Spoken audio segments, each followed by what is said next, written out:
You would think after the driveway disaster and the lake apocalypse that the HOA would finally learn to keep a healthy distance from my ranch. But no, Karen doesn't learn lessons. She collects grudges. A few weeks later, I notice lights flashing on the far side of my property late at night. Music blasting, cars parked in my fields, glittery decorations, drunken hollering echoing across the land like a herd of chaotic raccoons. I grab my flashlight and hop in the ATV, thinking maybe some local college kids got lost and mistook my ranch for a rave venue. Nope, it's Karen. And not just Karen. The entire HOA board lounging around a massive party tent they set up right by my cattle fence. There's a bonfire dangerously close to dry grass, random strangers dancing around like it's Coachella, and someone has set up a margarita machine plugged into my electricity using a sketchy extension cord running up to my barn. I roll up and find Karen in a sparkly sequin dress that looks like a disco grenade went off. I ask what the heck they think they're doing. Karen, clutching a solo cup full of what might be 95% tequila, slurs, "We're celebrating HOA Appreciation Night. Residents only. You weren't invited." I remind her that this isn't the HOA's land and that she's trespassing. She waves her arms like she's swatting a ghost and tells me the property lines are fluid, as in she just redrew the boundaries based on vibes. I say she needs to shut the whole thing down now. The bonfire is inches from the hay bale storage area.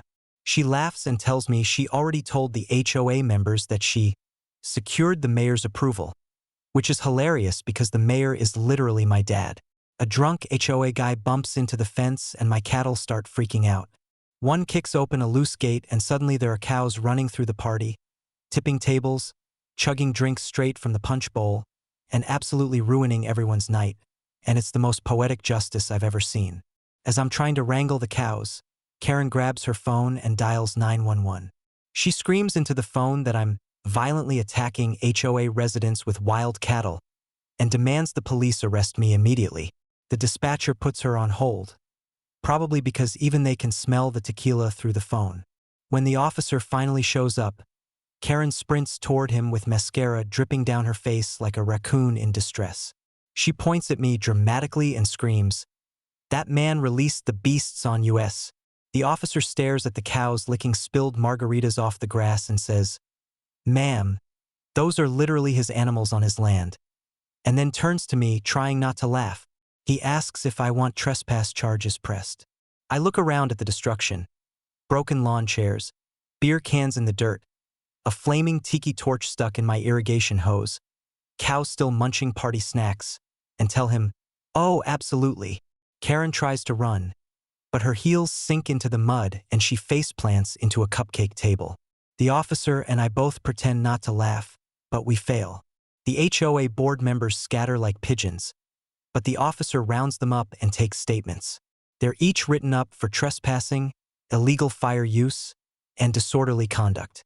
Karen, however, gets hit with a special set of charges for false emergency reporting and property damage. The next morning, half the neighborhood is hung over with citations taped to their doors. The HOA has to pay for all repairs.